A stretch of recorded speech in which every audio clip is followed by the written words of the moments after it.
হঠাৎ করে হাজার হাজার বিএনপি ও যুবদলের নেতাকর্মীরা ঢাকার রাজপথে মশাল মিছিল নিয়ে বের হয়েছেন। এত নেতাকর্মী এতদিন কোথায় ছিল? ১.৫ মাস পর একত্রিত হয়েছেন এত নেতাকর্মীরা। দর্শক, তাদের সেই হুঙ্কারগুলো আমরা শুনবো। এদিকে বিএনপি, জামাত, হেফাজতে ইসলাম, ইসলামী আন্দোলন বাংলাদেশ সহ সকল দল ঐক্যবদ্ধ হয়েছে বলে জানা যাচ্ছে। এরকম একটি গোপন তথ্য ফাঁস হয়েছে, আপনাদেরকে এই ভিডিওতে দেখাবো। অত্যন্ত গুরুত্বপূর্ণ একটি ভিডিও, তাই ভিডিওটি না টেনে পুরো ভিডিওটি দেখবেন। যদি চ্যানেলে নতুন হয়ে থাকেন সাবস্ক্রাইব করে রাখবেন। পরবর্তী আপডেটটি দেখলেন, এই ভিডিও সম্পর্কে অবশ্যই আপনার মূল্যবান মতামত কমেন্টে জানাবেন।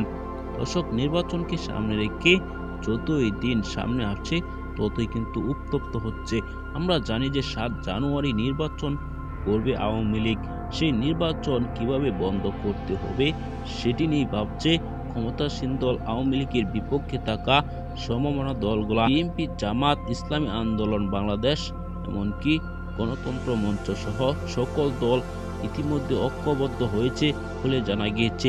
কালবেলা এইসব নিয়ে একটি নিউজ করেছেন, সেই ভিডিওটি আপনারা দেখেছেন।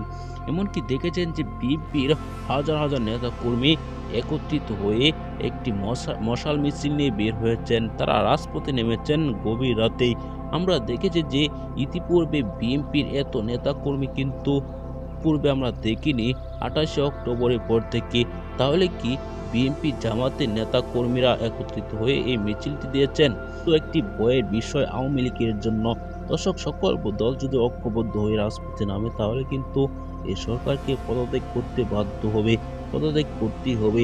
দর্শক, এসব বিষয় নিয়ে আপনার কি মতামত জানাবেন। পরবর্তী আপডেট পেতে চ্যানেলটিকে সাবস্ক্রাইব করে পাশে থাকা বেল বাটনটি অন করে দিবেন।